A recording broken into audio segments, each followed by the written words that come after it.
Possibly 40. 55 kids. Yes, sir.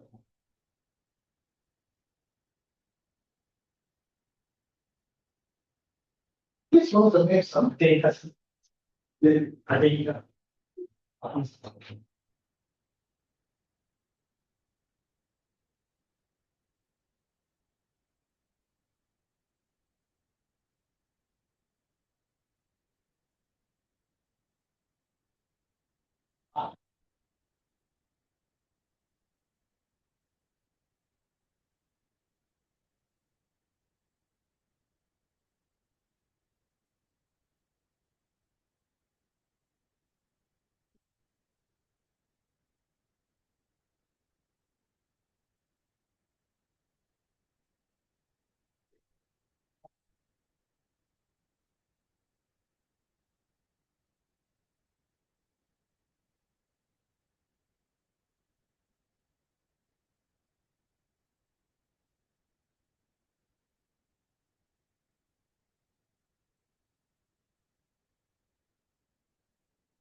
and you go analysts.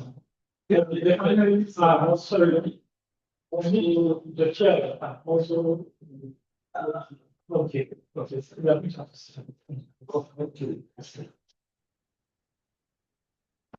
Are you able to send it to me London? I'm going to see them. Like that, we can download it. Okay, I just sure.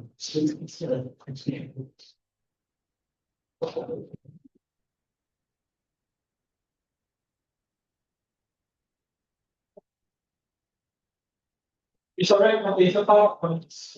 Yeah, it's a PowerPoint. Huh? I'm actually thinking about it. That's not so sure. Yes, 302. All the your sessions are taking place here in 302. Oh, okay. Good morning, Sarah. Good morning, Sarah. I'm also presenting and I'm also co-sharing. Okay. I'm going to be on hot seat now. Very nice audience. For sure.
Are you expecting any virtual activation? Yeah. Any of them is going to be presented. Yeah. If someone joins already, yeah, once you're ready, okay. I'm going to make you.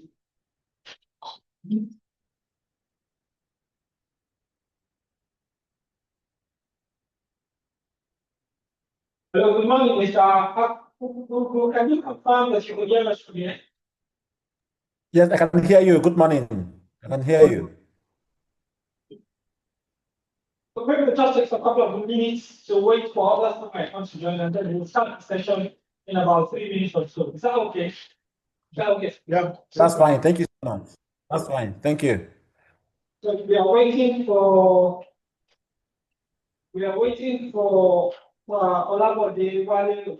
I'm here. Oh, okay, he's here. The second chair is here.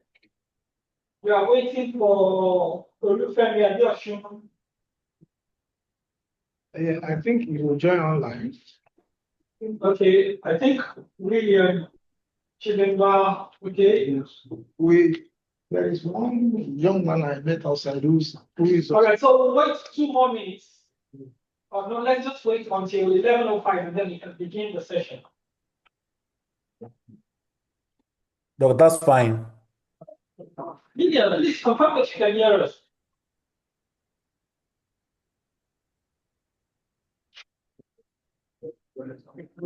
Lydia, Hello, good morning, sir. good morning, sir. Please confirm that you can hear us clearly. I'm hearing you, sir. The session is going to start in about 3 minutes or so.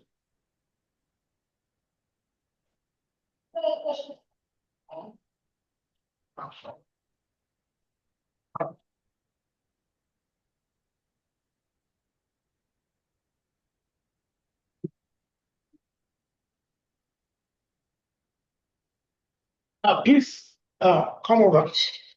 Yeah. You don't present. Yes. Do you have any material that you'd like to? No. Okay, no. Just. Hello, sir.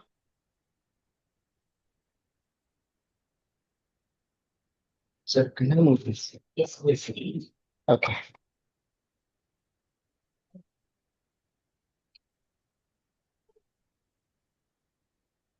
Hello, sir.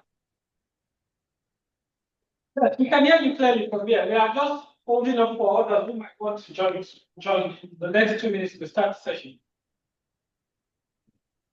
Okay, sir. I wanted to ask if I will be expected to share my. No, it's okay. You can share from your head. You know how to do it. Okay, I don't know how to do it, so that's why I want to ask so that I have knowledge before time. Okay, I'll share the phone number with you. Send it to the phone number on WhatsApp. You can quickly do that. Is that okay? Okay, sir. Check the phone number on chat now. How will I get the? I should check my WhatsApp. Check the chat. I'll send the phone number in the chat. In the chat. Which chat again? The chat here on Zoom, the chat. I just sent the phone number to the chat.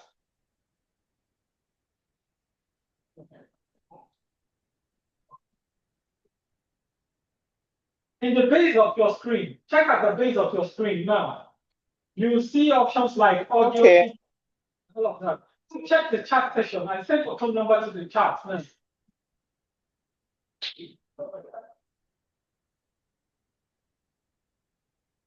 Are you able to do that? Just click on the chat to open. The one that wrote a webinar chat. Yes. So what should I should send to direct message?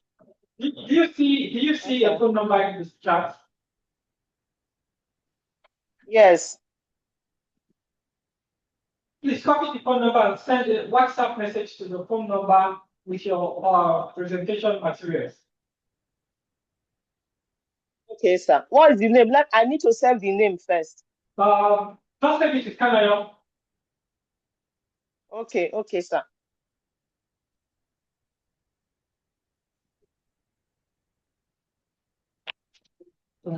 What's the name?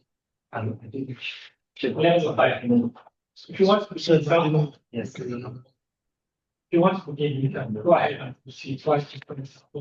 I want to know those who are present. Okay. How many people are online there? There are 2 people from here. Oh. We have Lillian Chidema. Lillian is there. We have Agose.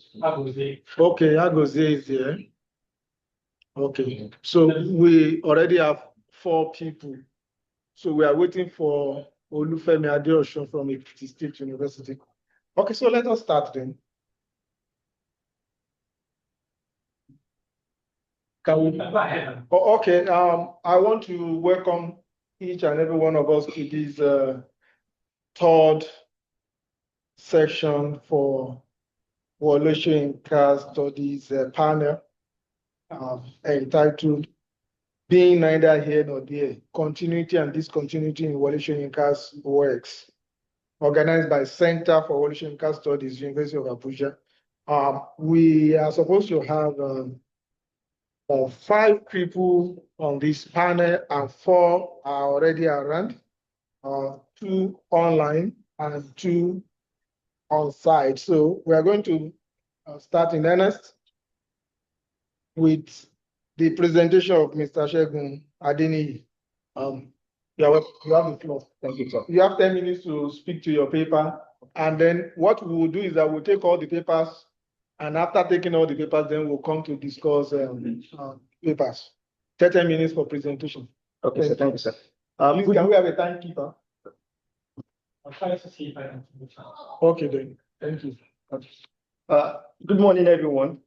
My name is Adeniyi Segun Alexandra, and the title of my paper is Navigating Complex Post-Colonial Trajectories and Realities, Soyinka and the New Identity in You Must Set Forth at Dawn. I had a close reading of Soyinka's work, that is his memoir, and the more I read, the more it becomes evident that Wole Soyinka is fashioning a new identity, a new voice to African writers, particularly in the area of the non-fictional literary writing, and that's autobiography. But then I would like to give us a background comprehension of what brought about this paper. It is of a conventional thought that autobiographies are practically for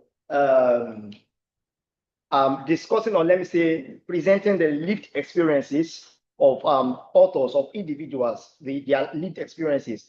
And it's just typical of that nature that the autobiographies are usually just telling stories about their lives. But then Wole Soyinka takes autobiography in another new form, actually.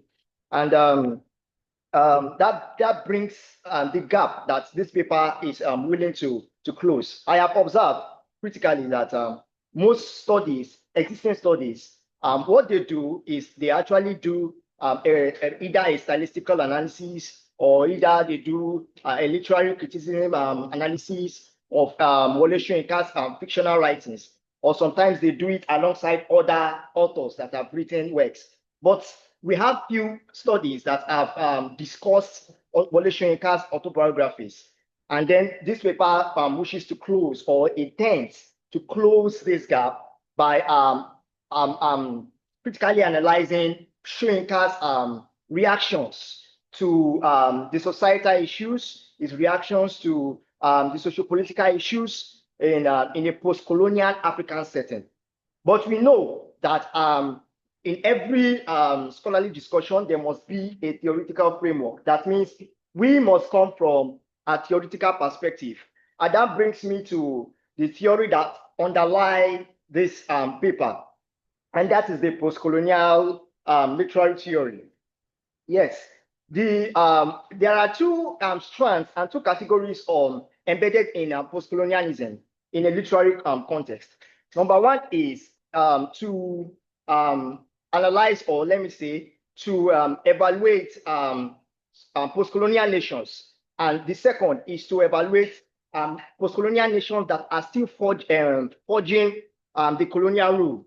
And the second category is what serves as the basis of this paper. Now, Wole Soyinka actually lives the traditional environment of conventional African writers, who blames most of our societal problems on colonialism. Now, please don't quote me wrongly. Wole Soyinka is not saying that colonialism does not have the colonial masters do not have their own share of the blame in the fragmentation that occurs in current African society. But then Wole Soyinka says that in the colonial rule, there is a new form of subjugation that has been bettered into the post-colonial African setting. And this subjugation is usually propagated by our own African leaders. They oppress us with culture, they oppress us with ethnicity, and they oppress us even with religion.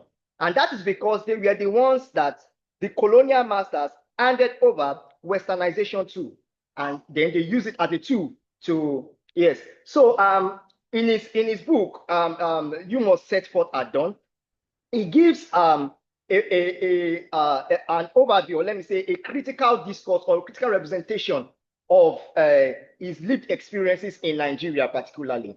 So that is in terms of exile, in terms of imprisonment and all of that. So but then the central theme of his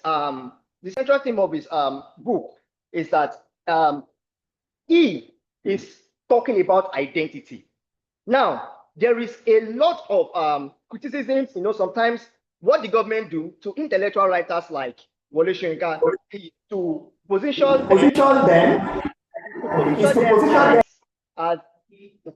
position them as a violent person, or to position them as someone who let me say who ridicules the current system.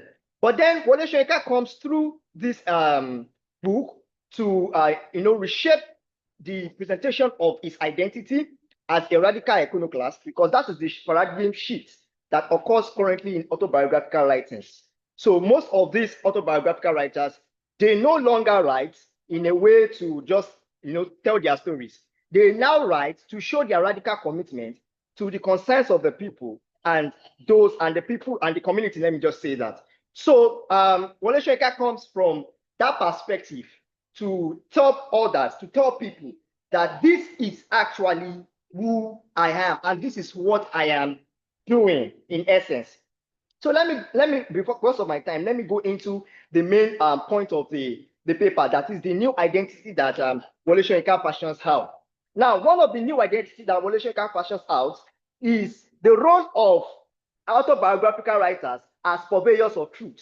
That is also one of the tenets of post-colonialism. That's post-colonial theory.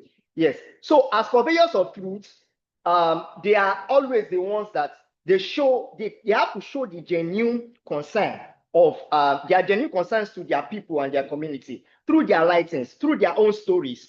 But then we have to view this carefully. And to view this, we have to go by the strands of nationalism.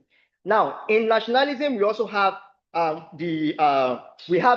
nationalism, and then we have the populist nationalism.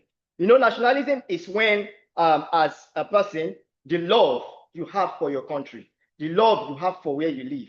And then the populist nationalism is talking about how people, even small individuals, can come together in equality to address the situations in the society. So that is the perspective that Wole Soyinka is actually coming from. He says that in a post-colonial African setting, we have lost our cultural values. That is number one. And in what sense? He gave an example. He critically represented the fact of Oroloku. He mentioned that in the book, Oroloku. Now, can we imagine an African cultural artifact being in a Brazilian palace? It is there, kept there in a Brazilian palace. What ought to be for us? And then it becomes a task for Wole Soyinka and his recovery expeditionists to try to reclaim, to get back the that Orolokun. I don't know if you are conversant with it yet. So Orolokun, it's still there in Brazil. So it went with its team of expeditionists to recover it, but it's still there. So Wole Soyinka is talking about our reclamation of cultural values.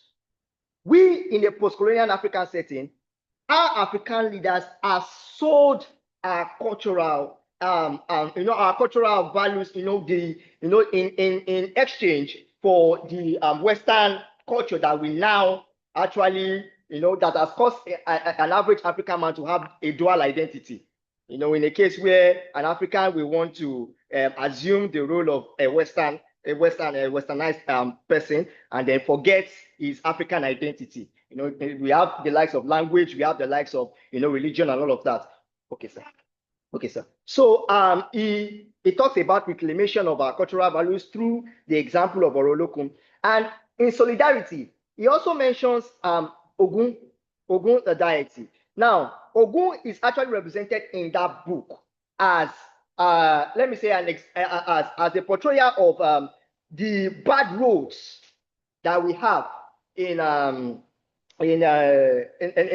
post-colonial African setting now, where most people die on the road because of the negligence and the inefficiency of our African leaders. So it shows solidarity with Ogun by saying that Ogun is actually, is a god of iron, is into all of those things. So he says it there that he's just trying to portray the fact that our African leaders have left their roles in helping the nation, in having forward-thinking approaches to developing the nation. So in essence, in short, because of my time, what Wole Soyinka actually says about the new identity is that he is not saying we have to reject outrightly the Western principles and culture, but he is actually telling us that we have to, there is a way that we can, there's a synergy we can create between our African indigenous practice,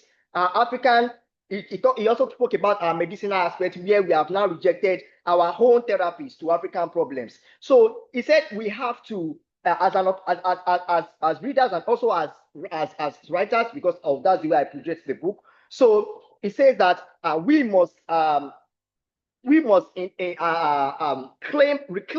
our identity as Africans while still maintaining the present conformity of the Western standards. But then he mentions a clause that in the race or in the pursuit of trying to reclaim our identity, we must not also lose our the persons, the welfare writers in this case now must not lose his own identity, but he must always forge to show true concerns and genuine sympathy for the people in the post-African setting. Thank you very much.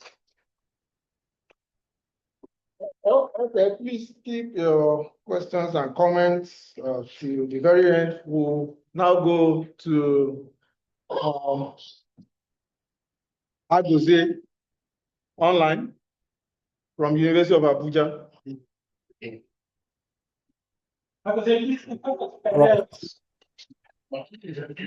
All right, thank you, everyone. I am happy to be part of this academic exercise. My name is Agozie Ugu from the University of Abuja, Theatre Arts Department, and I'm looking at the issue of adapting mythological reality from stage to screen. Adapting mythological reality from stage to screen. It's a reflection on the film adaptation of Wole Soyinka's Death and the King's Horseman by B. Bandele, as produced by Mo Abdul. The film is showing presently on Netflix. The study tried to see how, B. Bandele interpreting the play script we all know, Death and King's Horseman, from as dramatic literature, which has severally been staged, as live performances, into visual storytelling that comes in form of motion pictures, and we try to establish that most African writers, do create or do source their material from some of the mythical stories or events within African society. And some of the first generation group of writers, which Soyinka is quite prominent amongst them, that have written extensively based on our cultural relevance, cultural inclinations, and cultural stipulations. And the Better Than King's Horseman over the years resonates with Yoruba nation and beyond, because the cosmic belief captured in that work is almost a universal belief. We all know that there's a cyclic of human existence where you have the unborn, the living, and the dead. So when you die, you transit to the land of the dead, to continue your sojourn over there. And based on what we know in the story of the king's husband, he was supposed to die to accompany the king on his death. Now, the film has been adapted. So the study looks at how has the director, who is a filmmaker, been able to adopt some of those adopt this mythical reality into motion picture enactment.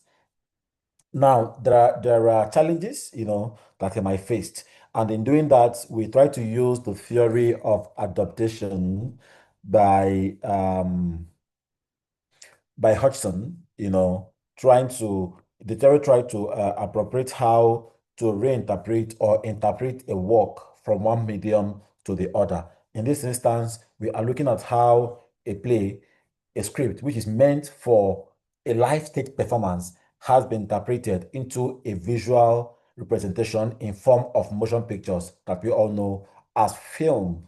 Now, B. Bandele in doing this, faced some challenges in trying to interpret this, because one thing that distinguishes the film from a stage performance is that in stage you can tell the action, you can narrate the incidents through dialogue of the actors and physical gesticulations on stage. So some of the staging conventions of African festival theater is reporting on stage what has happened off stage.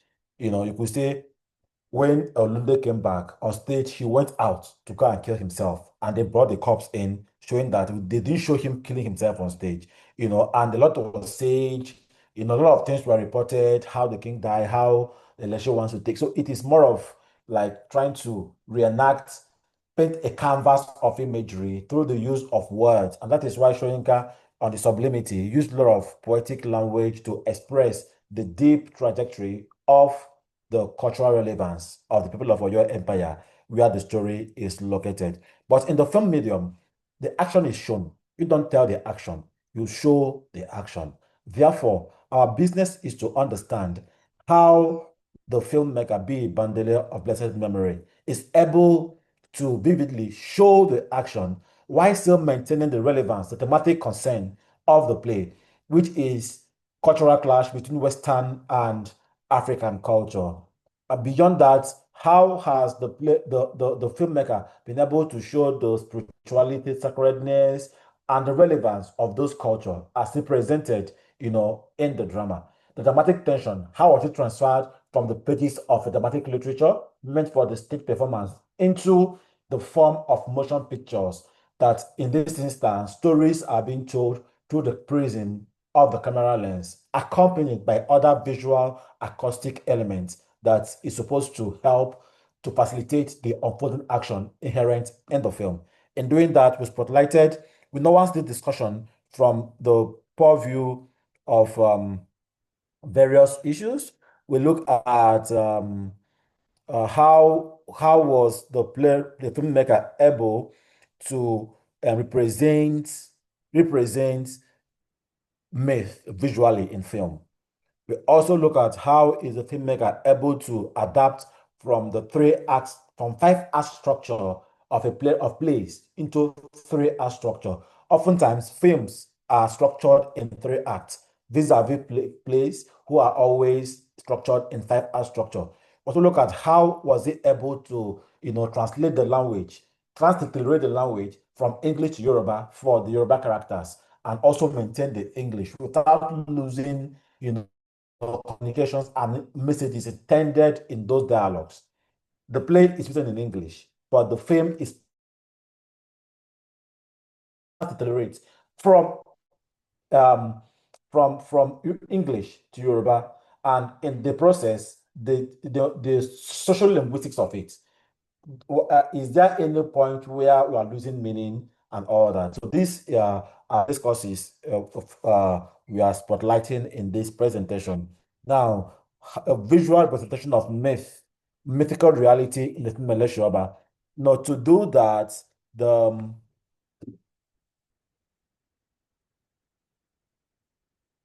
do that, the filmmaker deployed certain filmic approaches to represent those mythical reality. Uh, in Africa, we know what myth is, how sacred myths are to us. Sometimes myths are used to explain some supernatural situations that is beyond ordinary human comprehension. And when a myth is being told or put forward to explain it, we as Africans sometimes yield ourselves believing those myths as a way of solving the puzzles of what we could not explain with our own common sense. So there's supernaturalism there. Now, how then has this mythical reality been shown in visual and motion pictures? Now, the director was able to explore the idea of spatial relationship in telling the story. For instance, when the Shoba comes into the market, on that transition, there was ecology, there was the praise singer, but there was the way the characters were presented, they did not come so close to him, So there was that space you can see between a man on a journey of spirituality and man who is dealt with. But how the director goes to break those space after a woman. The woman gathered him. The director did that. That special relationship was now close. It was not wide again. That means he's bringing this man. The man brought himself back from the journey of spirituality back to the human space, the earth, where he interacts with human beings again. So before he comes out from the spiritual space, he was distant from them. When he comes into that ordinary space of human existence, he integrates with them. These are techniques, and in doing that, he used different camera angles to integrate this. When he was alone, when he was coming, made use of very wide and long angle shots where you see this man dropped in the middle of nowhere on his sojourn into the market. Then in the market, when he sees the lady and the arms of flesh failed him, he was reintegrated into a crowd of persons. So he explored that very well to show the difference between mythical reality and actual or typical reality. Also, in an adaptation, B. Bandele was able to render verbal techniques using words to paint canvas of imagery in the minds of the participants into visual ensemble where the presence of spirit, just as depicted in the play text, are very obvious. This motion pictures presentation shows the weight of the ancestors. For instance, in the regala with which Elishaba was adorned, you can see it is distinct, establishing the thematic persona of the character and the position he occupies in the society and the implications of the ritual of the state ritual he's about to embark on. So some of the techniques he used, there are a plethora of them listed in this work, but because of time, we can't take all of that. Also, when Olunde came and made up his mind to kill himself, we saw Olunde going to commit suicide. We also see him, the corpse being brought into the cell where Elishaba is. And also see a scene where Elishaba uses the handcuff in his hand to commit suicide. These are visual representations, that are quite pertinent and create an impression in the mind of the audience. Whereas in the stage play performance, it is rather imagined than being seen.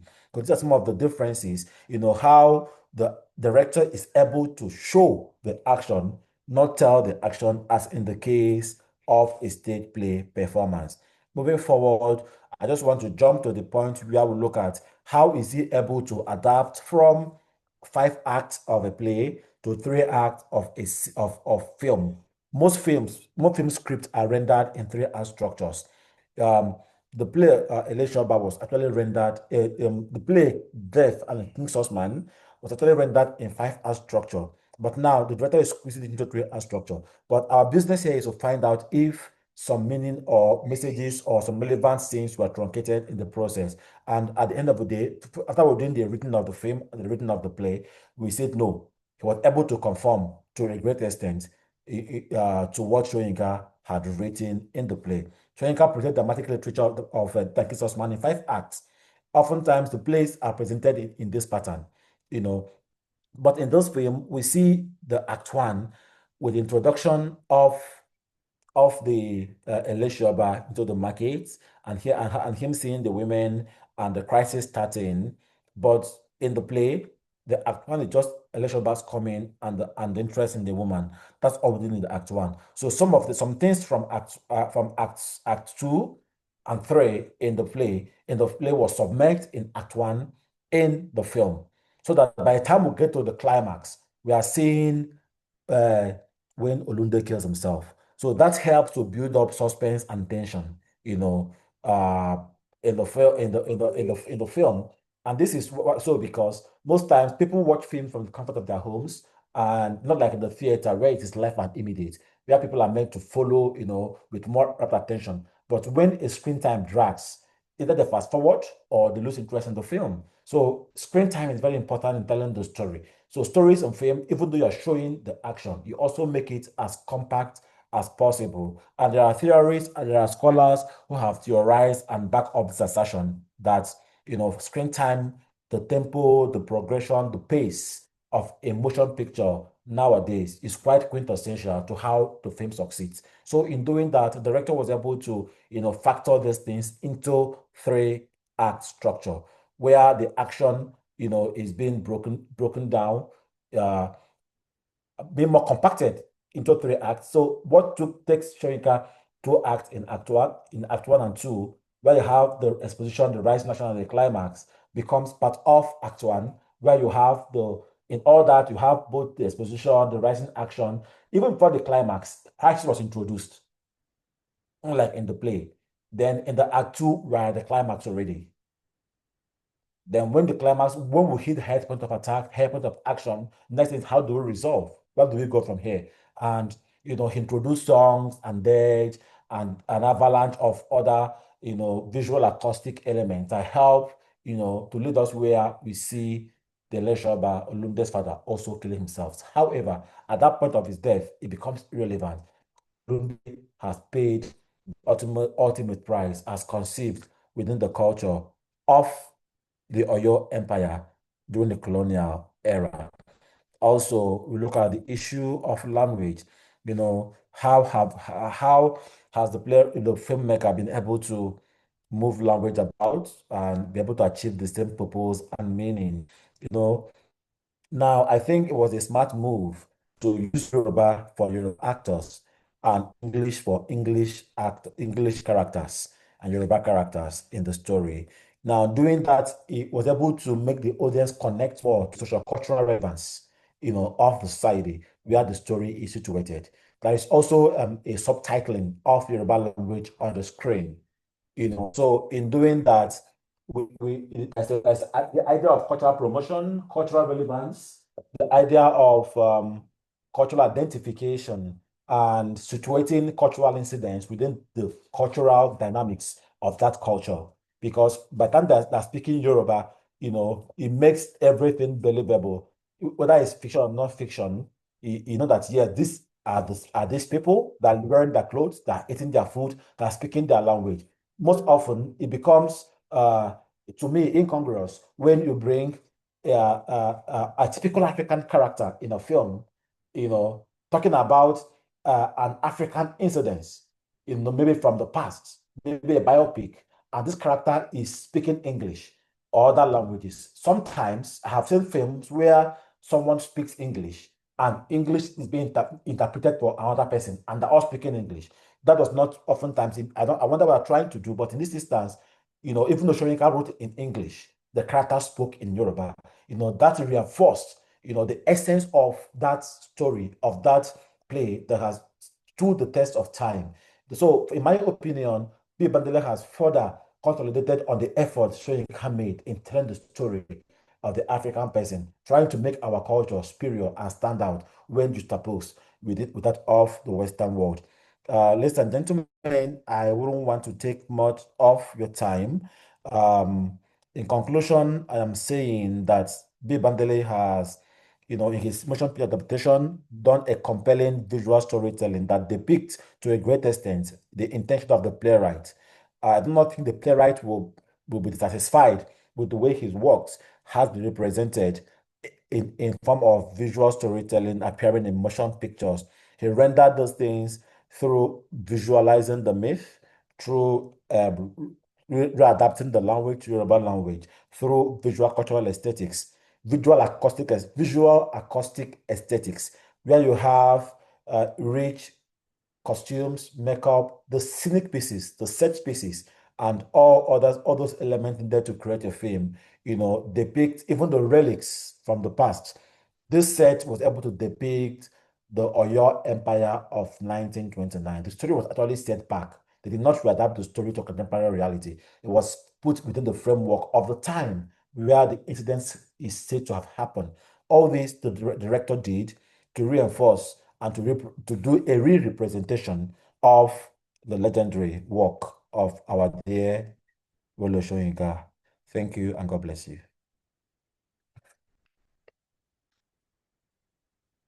Thank you very much, Mr. Agozie. Now we'll move quickly to Chidiman. Lillian Chidiman.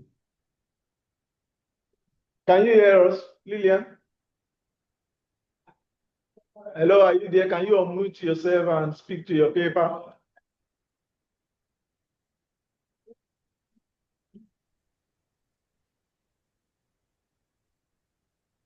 Lillian, are you with us? Yes, are you hearing me, sir? Yeah, we can hear you now. Can you make your presentation? Okay. Good morning, everyone. I plead to stand on the existing protocol as I present my paper titled A Critical Analysis of the Cultural Memory and Aesthetics in Wole Soyinka's Death and the King's Horseman. I'm Lillian Chidema Mukunye from the Department of Creative Arts, Denis Osadebe University. This paper explores the aesthetics and the cultural significance, cultural experiences in contemporary Africa through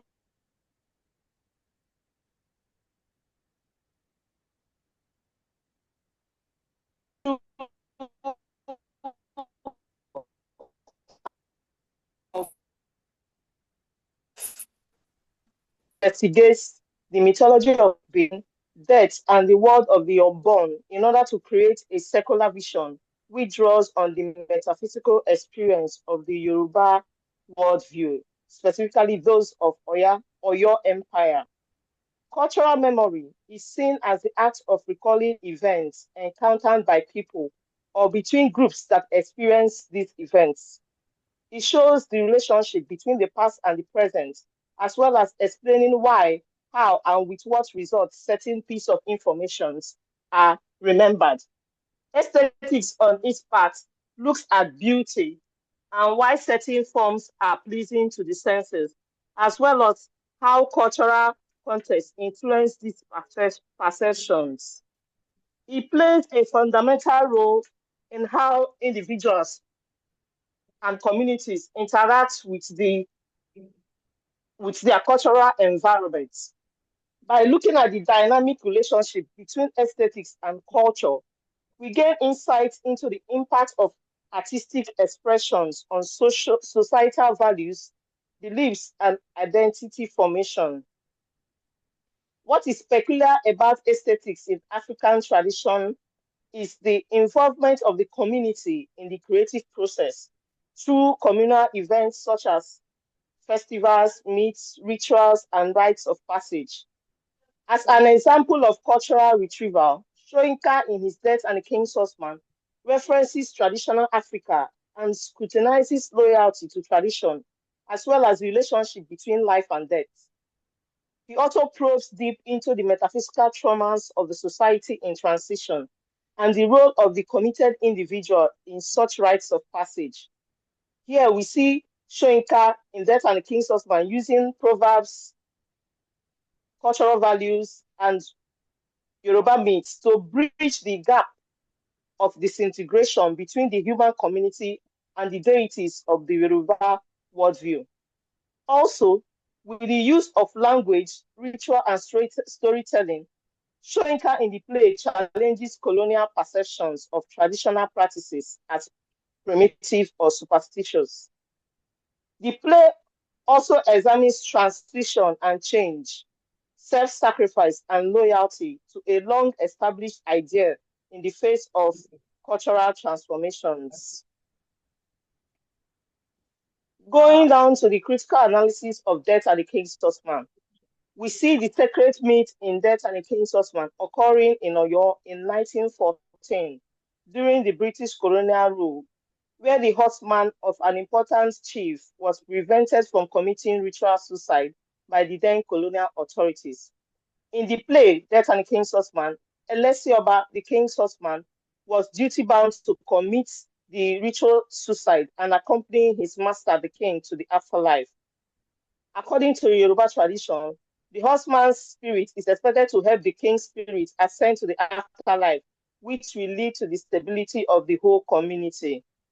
Elesioba is prevented from carrying out his sacred duty when the British district officer, Simon Pickens, imprisoned him for attempting to commit suicide.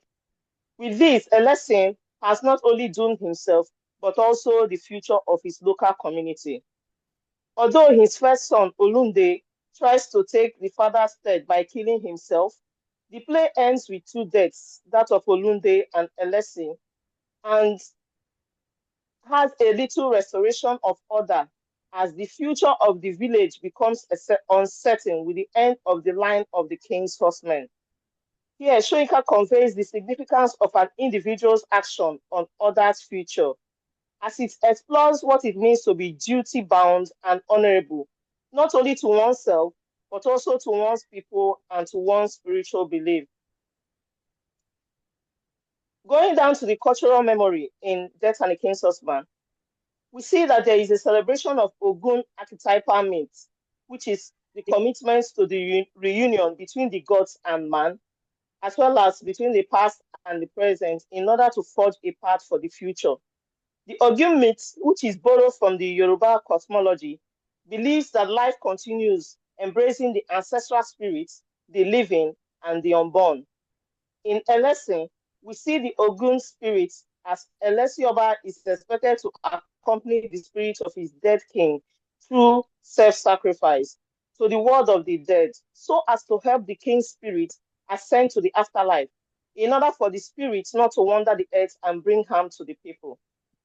Elesin's failure presented Olunde as the tragic messianic archetype, who willingly sacrifices his life to purify the land. Thus, what would have been a transition from one line to another becomes a crisis because of the colonial authorities, as their actions put an end to the age-long practice of ritual suicide. Aesthetics in Death and the King's Horseman. Aesthetics plays a vital role in preserving cultural and traditions, as the aesthetic arts form music, dance, proverbs, riddles, poetry,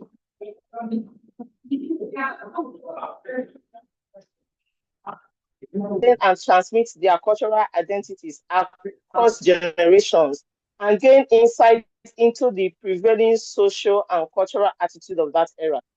In the play Death and the King's Horseman, Soyinka makes use of a lot of aesthetic elements such as music and dance, poetry, language, literature, and all, etc. Music and dance appears frequently in the play, especially in the African scenes like the market scene, where we witness the use of songs embellished with poetry. He also uses poetry as a tool of expressing intense feeling and deepening of the dramatic effects, as well as using proverbs and riddles to scold a lesson in his cowardice of defying the rituals of his suicide. So it also explores language in the play, as lots of Yoruba words merged in English sentences are laced with proverbs and idioms to enrich the play. In the play also, Soyinka tries to capture ritual phenomenon, which is similar to that of the Ogun myth, that believes life continues within its manifestation, creating a reunion between the world of the ancestral spirits, the living, and the unborn. In summary and conclusion, the play notes that there is a need to examine the way in which Soyinka has contributed towards the vindication of traditional African culture. It also states that since the penalty for a dying society is to recoup from the traditional roots, Death and the King's Horseman is used by Soyinka to scrutinize loyalty to tradition, also look at the relationship between life and death, and the role of Ogun as a messiah who sacrifices his life in order to connect the three worlds together, meaning the world of the living, the world of the dead, and the world of the unborn. Ogun's heroism is used to confront issues in the society and to create a secular social vision while upholding the view that African myths are not barbaric but functional. So an Ogun hero is therefore the political leader that Soyinka envisions for the Nigerian society, because such a leader derives from the unique heroic qualities of Ogun. It is therefore recommended by the paper that cultural practitioners should critically engage with the cultural narratives of their people in their works, so as to help deepen their appreciation of the traditional cultural narratives of their people, as well as incorporate contemporary aesthetics within their artistic work and their research. This brings an end to my presentation on the cultural memory and aesthetics found in Wole Soyinka's Death and the King's Horseman. Thanks so much for listening. Thank you, Lillian. Okay, I think we have now come to my own presentation. So I will go on with my presentation, and then after that we take questions. Yeah, so I'm speaking on rupturing Yoruba myth and culture, a reading of Soyinka as a cultural deconstructionist. These are my arguments. Most readers and critics of Soyinka's body of works see him as a Yoruba cultural revivalist. Of course, this may be based on the fact that he is one of those people who spoke so much on cultural retrieval and cultural explication as theories. So because of that, a lot of people think that because he spoke about cultural retrieval, cultural explication, that he must be a cultural revivalist. But of course, there are people who also disagree anyway, like Akinjinosi, who believes that Soyinka is trying to create his own gods, his own myth, his own tradition that actually negate the Yoruba tradition. Now, but then the position of people like Akanji still did not invalidate the position of a lot of people who see Soyinka as cultural revivalists. So, but this paper takes a position that against that seeming blanket understanding of Soyinka as a cultural revivalist, Soyinka is actually a cultural deconstructionist and not a cultural revivalist. It also contends that even though Soyinka's work speak to cultural retrieval and explication from and against the pseudo-superiority imagination of Western cultural episteme, such as have always sought to deny the Yoruba and by extension the Africans the place of universal, their own place of universal cultural agency. Soyinka is, as I will be arguing, a cultural deconstructionist. It also argues that Soyinka's work, especially most of his plays, actually ruptured the Yoruba worldview and Yoruba tradition, shifting the center in different directions to foreground a sense of being neither here nor there, as it's also exemplified in the paradox of cultural continuity and discontinuity. Okay. So the paper's analysis is based on the theory of dialectical text consciousness. Now, the issues are that I raised in the paper to show if Soyinka's works for grant continuities in African studies. I also look at to show if Soyinka's work for grants discontinuity, or to contend that if Soyinka's work for grant discontinuity, then he's neither really there for African studies, and of course to say that if it's for grant continuity, then he is there. But if his works for grant continuity and discontinuity, then to argue that he is neither here nor there. Now, further issues that I raise is what then is continuity in African studies? What is continuity or discontinuity in African studies? I also look at, in essence, what is really desirable for African studies. Is it continuity or discontinuity? I know that when he spoke, he also spoke along that line. So the African studies of today, are we really talking about continuities, or we want discontinuities? And if we want continuity, what level of continuity? And if it is discontinuity, what level of discontinuity?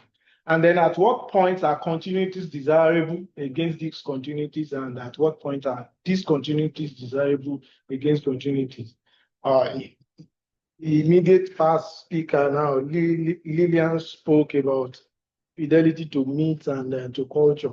For instance, today now, can we be so much truthful to the culture of election? Is it something that within even contemporary or civil discourse, something that should be promoted, that somebody is going to die and go and serve a king that has died? So do we promote continuity at that level, or we promote discontinuity? So these are issues that I'm trying to raise. So the works of Soyinka, who is regarded as foremost African playwright, have always been approached through different critical approaches. We have the conventional approach, we have the materialist approach, and we have what is also known as the legislative approach. This position has been maintained by scholars like Wole Obafemi. According to Wole Obafemi, the conventional approach usually adopts mytho-ritual and metaphysical analysis of Soyinka's play, just as Lillian did now. That is mytho-ritual appraisal, where we just focus on the aesthetics of the myth and the culture. Then, of course, Adeoye also talks about what he called the neo-alienation approach to reading Soyinka. But then even the neo-alienation approach is still falls under the materialist approach.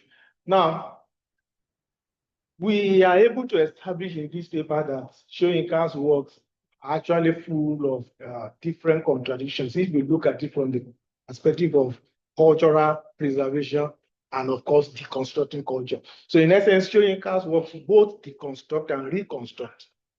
So there are these contradictions that if you are not careful, you won't really know what Soyinka is saying. So there have been attempts to note how dialectical manifestations in Soyinka's play show how visions and aesthetics are signs or signifiers keep constructing and deconstructing themselves, reminiscence of the binary opposition crisis, to establish a seeming vision of nothing changing or nihilism. I mean, this is the reason why some people see Soyinka, especially those who belong to the radicalist school, see Soyinka as promoting ritual vision or whatever.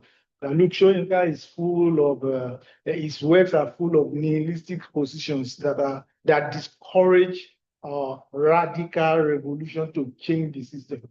Okay. But then some people still see the same Soyinka as a radical writer. So, of course, this helps to confirm Jaibo's earlier claim that there are inherent aporias in Soyinka's established positions. Aporias are contradictory positions that, as I've said, both construct and deconstruct themselves. This is like saying that there are self-contradictions in Soyinka's projected visions and aesthetics. This is because Soyinka's privileges mythopoesis interventions against what is understood as the myth of essence.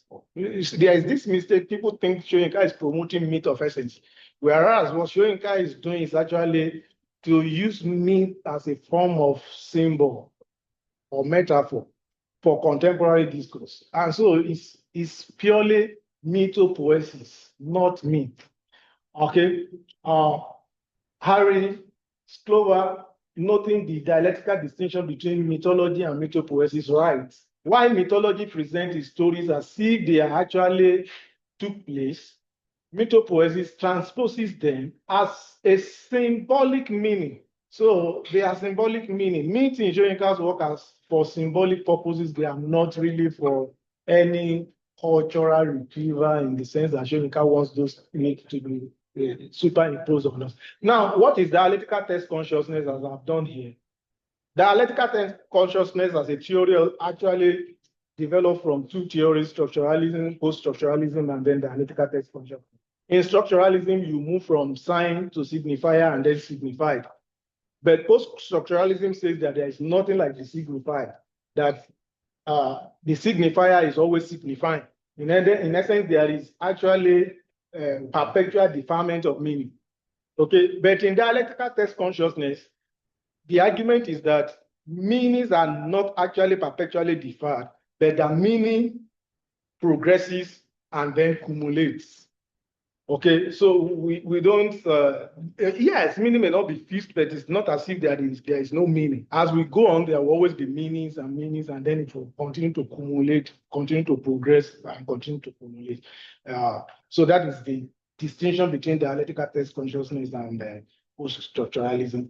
When post-structuralism or deconstruction says meaning is deferred, we are saying that meaning is not deferred. We actually have meaning, but it progresses and then it accumulates on and on like that. Now, we must not forget that Soyinka's use of means is for purely mythopoesis function, as I've argued. And then now at this point, let me make references to about 2 or 3 plays. In The Strong Breed, I said this earlier today also, that at the point where the community, the people have assembled to place their cause on a man as a carrier so that he will carry the cause away, Soyinka writes that words dried in their mouth, in their throats. And so they could not place the cause. And then Soyinka also writes that one by one, they left the priests. They abandoned the priests because they could not stand the sight of a man as a carrier. So how do we then argue that that ritual process was a success?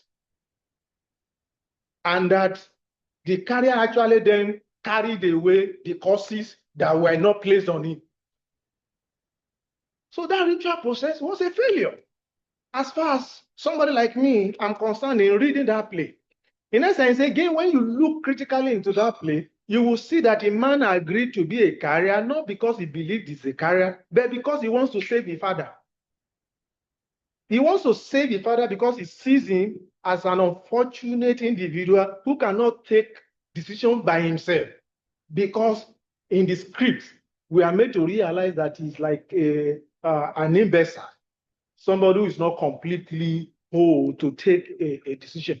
And part of the argument of Iman is even that a community that is a real community must be able to provide his own carrier. You don't use stranger as carrier. So Iman did not carry accept to be a carrier in that place because he sees himself as a carrier, but because he wants to save his father, who he sees as an unfortunate character and individual in that system. Okay, so then when you look at a play like The Swan Dwellers, here Higuesu has made sacrifices to the serpent through Kadiye so that the flood will not rise again. And he has planted his plantation and everything. In fact, his marriage was also blessed by Kadiye, that the marriage will survive and succeed. Now Higuesu travels to the city. His brother took his wife. This is a brother who has not made any sacrifice to the serpent, who does not even practice the religion again. Took his wife. In frustration, he returned to the village, only to discover that the flood has come and destroyed all that he has labored for. Okay, and all that Kadiye could do was to swear that he will not shave his head until the water recedes. Now, after the water started receding, then he came with fond fear to come and have his ear shaved, that the water is now receding. This is the time that Higuesu returns to the town, and now Higuesu's father is actually the barber, and his hold, his hand is no longer steady. So by dramatic contraption, it falls on Igwesu now to shave the head of Kadiye. And in the process of shaving Kadiye, the conversation ensues between Igwesu and Kadiye that, look, Kadiye, are you really sure that if we continue to make sacrifices to the serpents, that this water will not rise again? Kadiye could not answer that. Because they have always been making sacrifices every year that the water level should not rise. But the water level can't rise every year because the water level will rise. No serpent will stop that. No ritual process will stop that. So Igwesu now, probably as a result of his experience from town, is now able to question Kadiye. This is a question, if you like it, a kind of conversation that nobody has ever had with Kadiye. Every year they just make the sacrifice in the hope that the serpent will prevent the water level from rising. But it has always come and rise. So he's now asking him, as he was shaving his head, Kadiye, are you sure that if we make some other sacrifices, that this water level will not rise? Of course, Kadiye is not able to answer that. Then he asked him again that, Kadiye, all this while we have been making sacrifices to the serpent, but we have never seen the serpent at any time. We have always seen you. You are the one representing the serpent. And if we bring it to contemporary realities, all our pastors have been collecting our tithes and offering seed of faith and everything on behalf of God. Nobody has ever seen God, but they hear God. We don't hear God. And they also tell us that we can't really hear God except through them. So they hear God and come and tell us what they have heard from God. And then they collect all our tithes and offering on behalf of God and spend it. Buy private jets, buy properties all over the world, everywhere. And they live large than those of us who are suffering and paying the tithe. And so this takes to the next thing that Igwesu now asks Kadiye. Say, Kadiye, how come that you are very fat and looking so nice, well-fed? And this is suggestive of the fact that it is actually Kadiye that has been eating the sacrifices on behalf of the serpent. So when you look at these issues in Soyinka's play, of course, we go back even to this Death and the King Osman. How can we argue that the ritual process in the play was a success? For instance, to be a substantive election, you must be taken through ritual process before you can be a substantive election. And this ritual process has never been conducted on Olunde. It has never gone through that ritual process to become a substantive election. So how can he then sacrifice himself and be acceptable to the gods? Okay, how many minutes? Okay, thank you. So the argument really is that if the gods could then shift their ground to accept Olunde as a necessary ritual, as a replacement of his father, even though he has never been ritually prepared to be the substantive election, then the word of the Africans is actually amenable, is not static. And this is the argument of Soyinka that, look, some of these myths that we impose on ourselves and we think that is really our word don't really have any positive contribution as far as I'm concerned. And this is what I think Soyinka is saying. I don't see Soyinka as promoting human rituals. And I don't see Soyinka as promoting any so-called carrier for any town. So Soyinka is talking about self-sacrifice as we see in Olunde. And Soyinka, as far as we are concerned, is a humanist, complete humanist, whose religion is humanity and whose focus is the sanctity of the human life. And so these are our arguments in this paper, that Soyinka is actually not promoting anything, especially Africa. In fact, Soyinka's argument, and I will quote Soyinka, if you look up there, you will see it.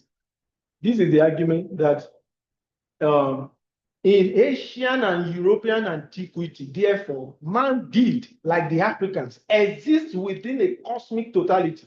So if man exists within the cosmic totality, both in the Asian consciousness, in the European consciousness, and in the African consciousness, in antiquity, then what is the difference? What really is the difference? Okay, so man has always been man. And as far as Soyinka is concerned, we are talking about a universal man, a man that should be able to live anywhere and anytime without any special culture holding him or her down, a man that is expressive. So it is in this this is on this ground that we say Soyinka is not in any way any cultural revivalist. That Soyinka is actually a deconstructionist, and that if we then argue within the theme of this conference, we will say that Soyinka is neither here nor here. He's not for Asian, he's not for European, and he's not really for anything African. Soyinka is for the totality of humanity. Thank you very much.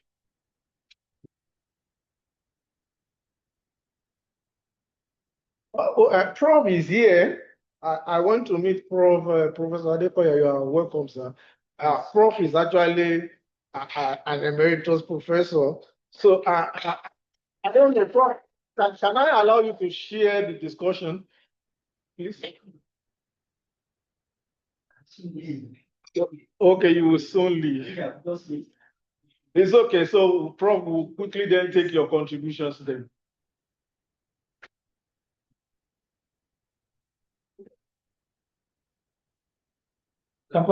Oh, all right.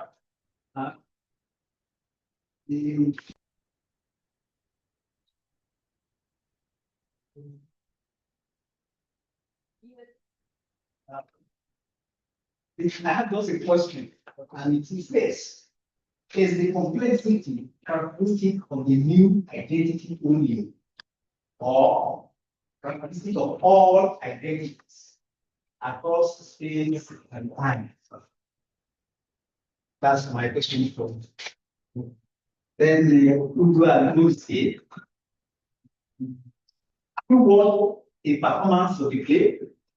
If you have watched the performance of the play, what appears to be more charming, more realized? Is it the stage play or the film?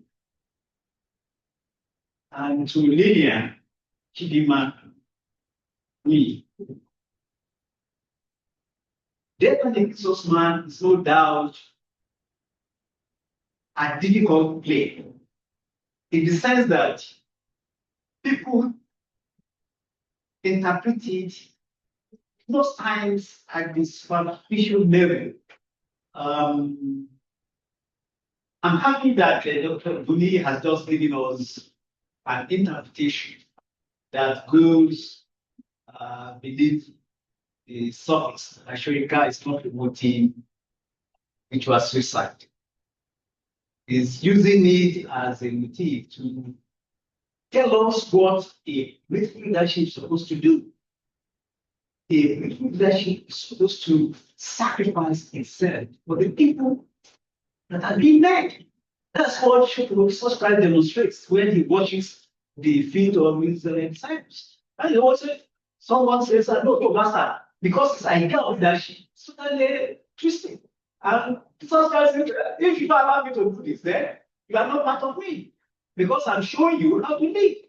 You sacrifice yourself for the people you are leading. What kinds of leadership do we have in the world? They sacrifice themselves. I'm the good shepherd. These are leaders who feed on the flock.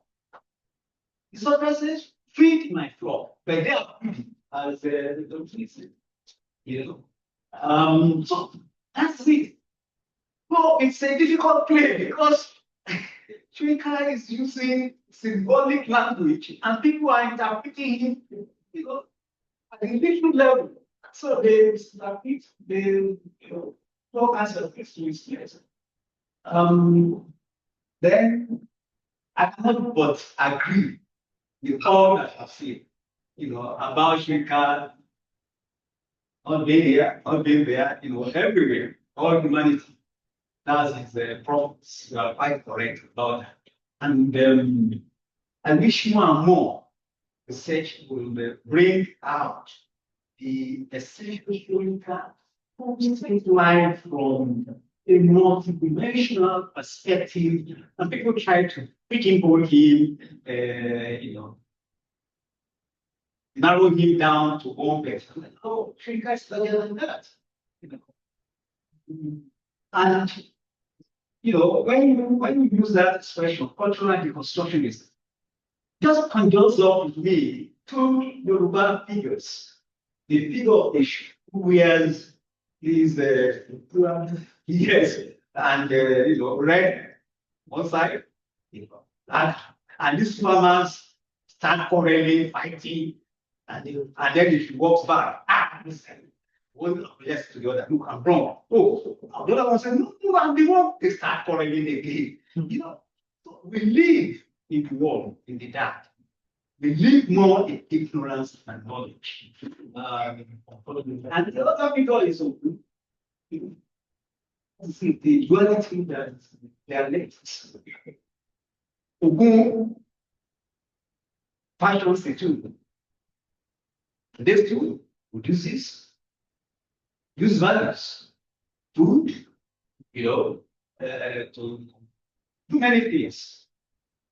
Even to carve, yam, what do they call it, special and mortar, which you use to pound the yam. So if you sell, if you wear clothes, you're partaking of the products of the soul. But this same tool is what is used to destroy life. Same tool that nourishes life. Same tool that is life. Battlefield. And the Soyinka says, can we find a solution to this problem? This humanity. And I think it will continue to be like this. Why? Because we are an integral part of nature. If you just imagine the number of seeds that are wasted just for one soul to emerge. Millions are produced, and only one will fertilize the earth. That's nature. But then we continue to celebrate. Let us put emphasis. Whatever nourishes life, whatever promotes life, whatever says Soyinka is for that. And so the Ogun that kills on the battlefield, that's not the Ogun Soyinka is celebrating. Soyinka is celebrating the Ogun that nourishes life, that protects life. But then it recognizes the Ogun that also goes to war, fight, to liberate the oppressed. So there are fruits of revolutionary violence. Justice said, God of unity, God of restoration, justice. Thank you. Thank you very much for your comment. We are so honored to have you, and we are also so honored to have your comments. Just as Rob was speaking, Professor Ade or Watson, it's even though Prof, you did not listen to our presentation, but we know that you have a lot of things to say on Soyinka. So, but before we allow you to speak, we will take comments, maybe from the comments of people around. Then you can be brought into some of the things that I've done and be able to watch. Okay, let us take it. Good afternoon. Okay, sorry. Good morning, everyone.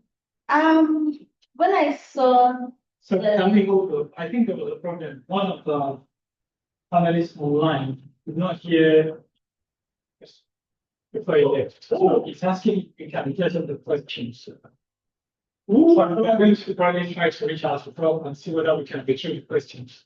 Since we can exactly do that now. So I need to email them. Who is the person? Yeah, of course, we can always get back. That's not everyone once again. My name is Please let me just confirm that you can hear us. Please, can you confirm that you can hear us clearly? Who among them? Hamilton, please confirm that you can hear us clearly. I couldn't hear you before. I couldn't hear the question Prof asked me, but I heard other things he said, but that question was. The question is that have you seen Get and the King Man on stage before? And that if you have ever seen it on stage before, that can you reconcile it with what we have in the film, the differences, and which one really properly represents the play or what Soyinka is probably trying to say? Yes. Do I respond now? We'll come back to you if you want to take all the comment. All right, that's fine. Thank you. Yeah.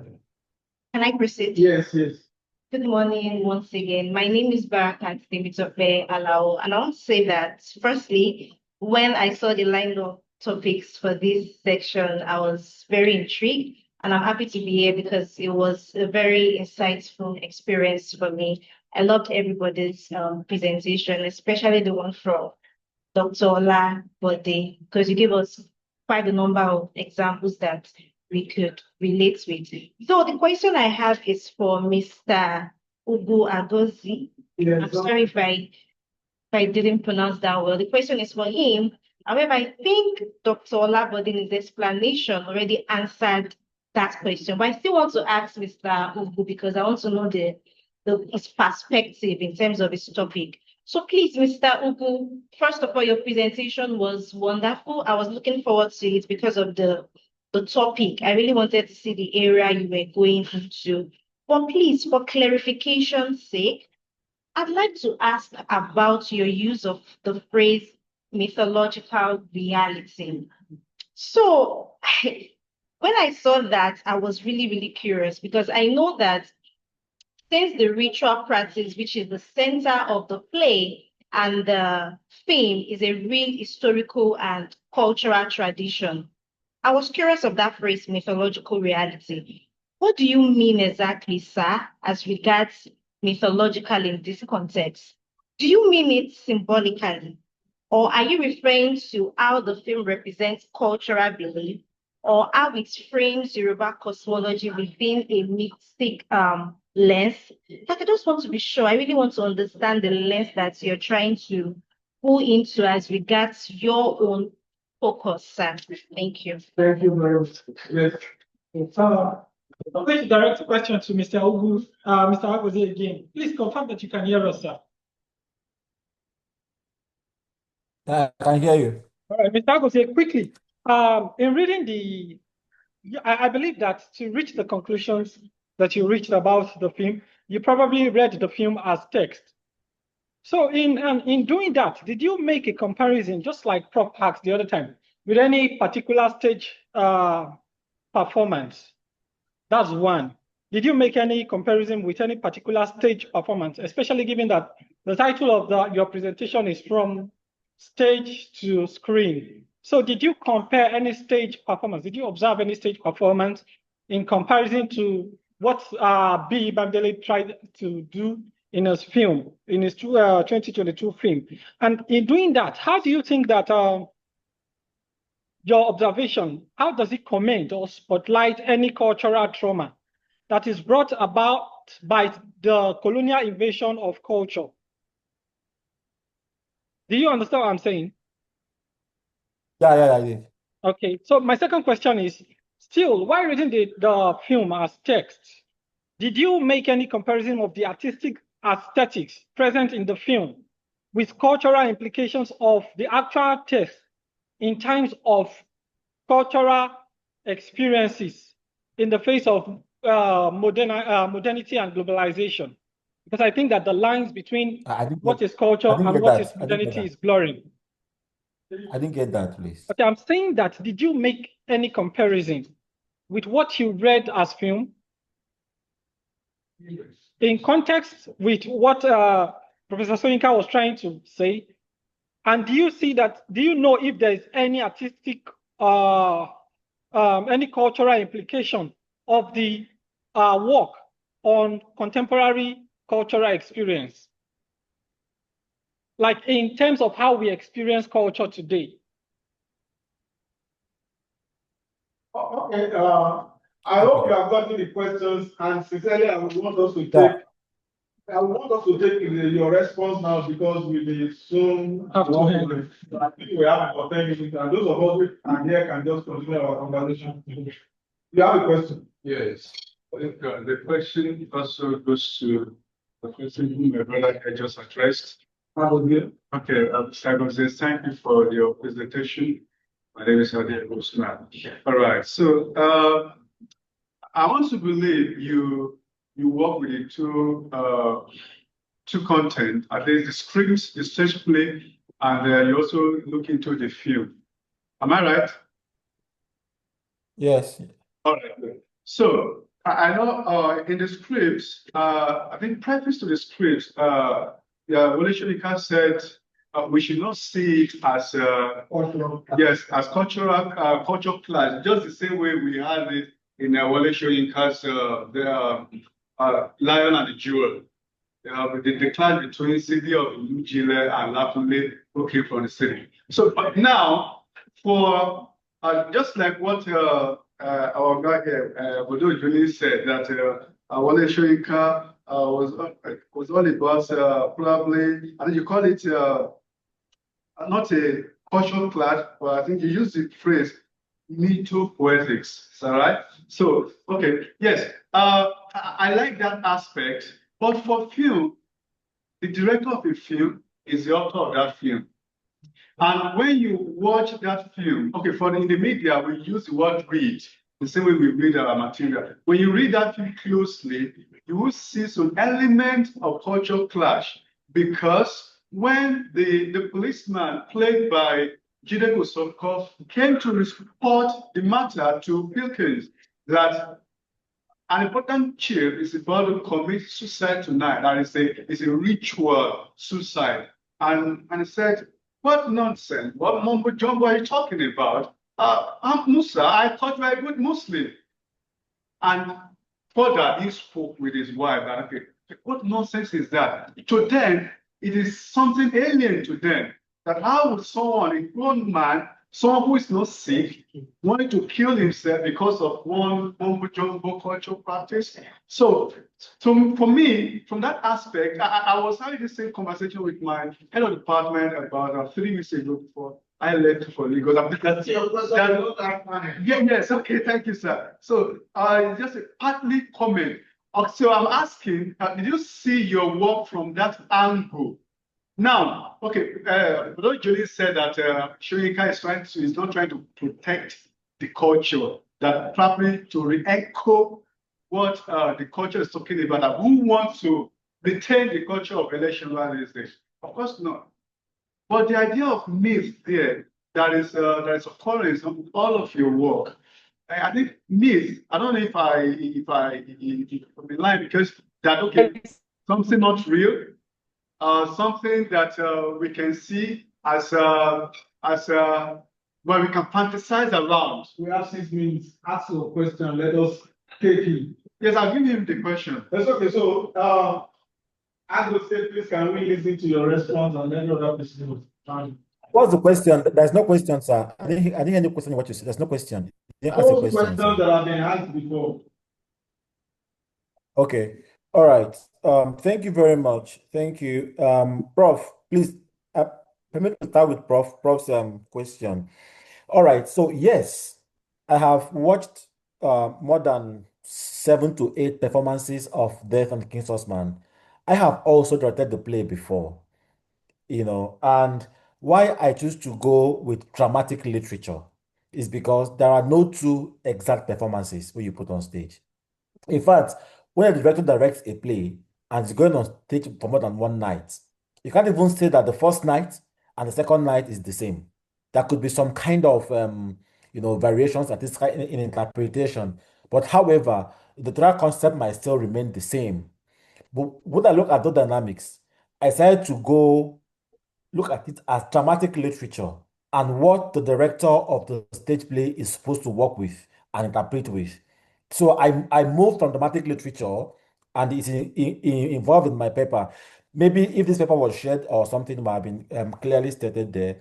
I moved from dramatic literature to screenplay, then screenplay to adaptation from the screenplay. And that's why I was talking about language, English being translated into Yoruba in the film. Let's talk about how the director used certain visual acoustic elements, to depict the story. I don't want to say much. Excuse me, are you aware that there is actually a Yoruba translation of that film by Akin Rishola? There's a Yoruba I'm not version aware. of that film. I'm not aware, and I'm not looking at that work. I'm looking at the Leshoba.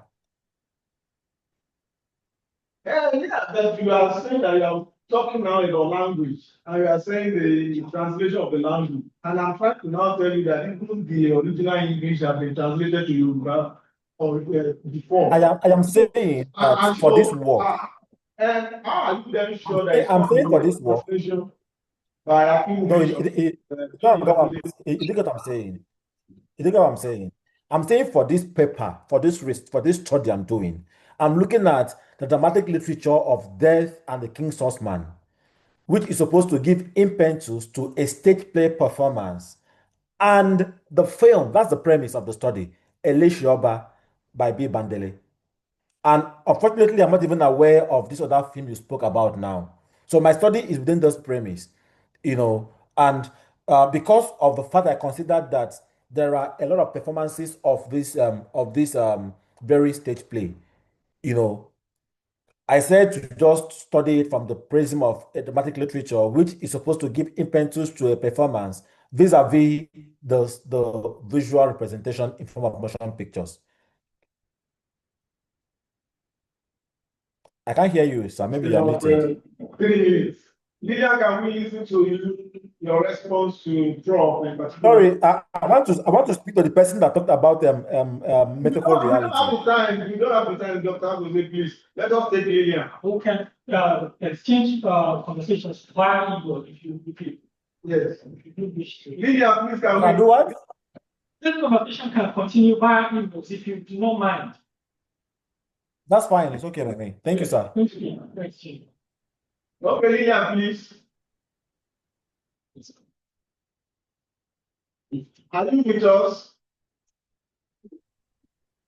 I'm not seeing the video again. No, I don't know why I'm not seeing. But I don't know whether I can be heard. Yes, we can hear you. You cannot see the video issues from your end. Okay. Okay. What was saying that I appreciate his input into my work, and from my understanding of what he said, that we should look at the play or the myth postulated by Soyinka as that of portraying a leader that that his sacrifice is not just merely for sacrificial sake, but for the enhancement and the development of the people. And I believe Soyinka, we look at Soyinka from a different perspective. So, from my own point of view, in the play, Soyinka is not that Soyinka is buy into barbaric postulation like that of the ritual sacrifice and all that, but that Soyinka believes that we all should coexist together. The Western worldview, they shouldn't see African culture or African belief as being barbaric or as something that is unheard of, that we should all appreciate both cultures in the sense that the people have their own belief, which they feel if there's a disconnection brings about chaos and tragedy at the long run. And he tried to portray this fact that let's see the fact that the British officer taking stopped Ellison from committing the suicide ritual had an effect on the people in the sense that it brought about a discontinuity in terms of a bridge and gap that is that connects the world of the living with that of the dead and the future. That every action has equal reaction. That action brought about a discontinuity in the circle which Ogun is trying to forge for us. That is the circle that binds the living to the dead as well as the unborn. So that for there to be an effective transmission, all forces involved should be allowed to have their place. So that is my own belief in his ideology. And I believe too that even though it was in the play, Ogunde's sacrifice was seen as something that couldn't hold weight based on the fact that he was not the person that was destined to commit the ritual sacrifice. But at the end of the play, it was inferred that it was accepted because the masses, or the response of the masses, shows that at the long run, in the person of the mother of the market, in the person of the mother, that the sacrifice is something that will still hold weight, in the sense that the response of the people, the response of the audience, shows that it wasn't totally a waste. You. Okay, quickly, I will just answer Rob's question. His question was, is the characteristics of the new identity across all identities or to one identity? First and foremost, we must realize there's a reality that we must realize. And that reality is that colonialism is no longer the only source of oppression in our current society. Our African post-independence leaderships are now central to that issue. So that brings a context, and that tells us that that is an African post-colonial setting. So I argue that Soyinka, through the writing of the memoir, Mimos set forth, have done. Charges African writers, particularly autobiographical writers, to see the self as not a private entity, but as an ethical agent charged with acting in the public interest. So that means that if I write my experience, or if I speak my experience as a Nigerian or as African, to demand for societal development in a post-colonial African setting, then the change will come, and then we actually will be reclaiming the true face of what the African setting should actually be characterized with. Thank you. Okay, thank you. From comment, so comment because I missed the presentations. Yeah, I didn't the presentation from the comment that you have had, you want to say other things. Part of what I said earlier in the earlier session was being careful about reading Soyinka. There's like communicated in connection about just come up recently in the comments I had. But Soyinka said that place is not about passion cultures, but you can't translate that in the film. Film does not do philosophy in the way that writing goes. I don't know a film of philosophy. I know films are depictions. They use graphic depictions in the way that writing does not.